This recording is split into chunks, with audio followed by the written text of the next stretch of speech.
যতক্ষণ পর্যন্ত না মানবে ততক্ষণ পর্যন্ত যে মাঠে পড়া লাগতে ওই গুলি খাইতে হয় মরতে হয় ওই পর্যন্ত আমরা যাইতে পারবো। যে আমরা আসলেই শোষিত, আমরা আসলে নির্যাতিত, সরকার যাতে আমাদের দিকে একটু সুদৃষ্টি দেয়। আমরা চাই দাসপ্রথা থেকে মুক্তি। দাসপ্রথা থেকে মুক্তি যতক্ষণ না হবো ততক্ষণ পর্যন্ত এই লড়াই সংগ্রাম চলবে ইনশাল্লাহ। আমাদের দাবি আদায় না হওয়া পর্যন্ত আমাদের এই আন্দোলন অব্যাহত থাকবে। আমরা অবস্থান কর্মসূচি করতেছি এবং আমাদের কিছুদিন পর পর আমরা এই জানান দেওয়ার জন্য আমরা বিভিন্ন কর্মসূচি পালন করতেছি, যাতে সরকারের নজরে পড়ে যে আমরা আসলেই শোষিত, আমরা আসলে নির্যাতিত, সরকার যাতে আমাদের দিকে একটু সুদৃষ্টি দেয়।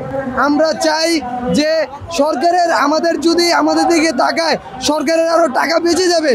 যেই টাকাটা ঠিকাদার দালালরা খাচ্ছে, সেই টাকাটা আমাদের না দিলেও সরকারের খাতে যাতে থাকে, এই দালালদের হাতে আমরা মুক্তি চাই, এটাই আমাদের দাবি। সরকার যদি আমাদের কথা না শুনে আমরা শেষ পর্যন্ত কীভাবে শুনতে হয়, আমরা এখন পর্যন্ত শান্তিপূর্ণভাবে, কারণ আমরা প্রত্যেকটা কর্মী এক একটা সরকারি প্রতিষ্ঠানে আছি, হ্যাঁ, তো আমাদের একটা নিয়ম শৃঙ্খলা আমরা জানা আছে।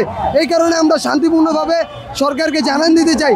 যদি সরকার না জানে, না আমাদের দাবি মাইনা না নেয়, আমরা তাহলে কঠোর থেকে কঠোর পদক্ষেপ নেওয়ার জন্য আমরা প্রস্তুতি নেব ইনশাল্লাহ। আমরা শান্তিপূর্ণভাবে করতেছি। ভবিষ্যতে দেখা গেছে সরকার না মানলে আমাদের দাবি আমরা কঠোর থেকে কঠোরতম আন্দোলনে যেতে বাধ্য হবো। আর যতক্ষণ পর্যন্ত না মানবে ততক্ষণ পর্যন্ত যে মাঠে পড়া লাগতে ওই গুলি খাইতে হয় মরতে হয় ওই পর্যন্ত আমরা যাইতে পারবো, সমস্যা নেই। আমরা আমাদের বিভিন্নভাবে সরকারকে বোঝানোর চেষ্টা করতেছি বারবার।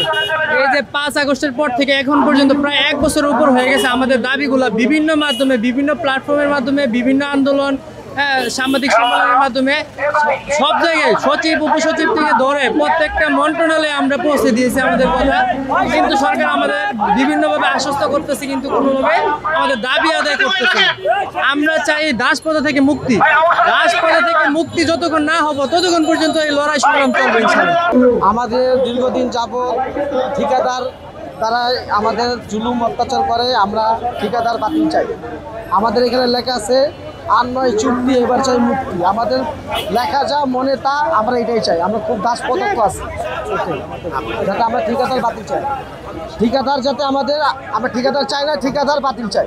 হ্যাঁ, আমরা যার প্রতিষ্ঠান সেই ডাইরেক্ট নিয়োগ দিবে আমাদেরকে, আমরা কোনো ঠিকাদারের মাধ্যমে থাকতে চাই।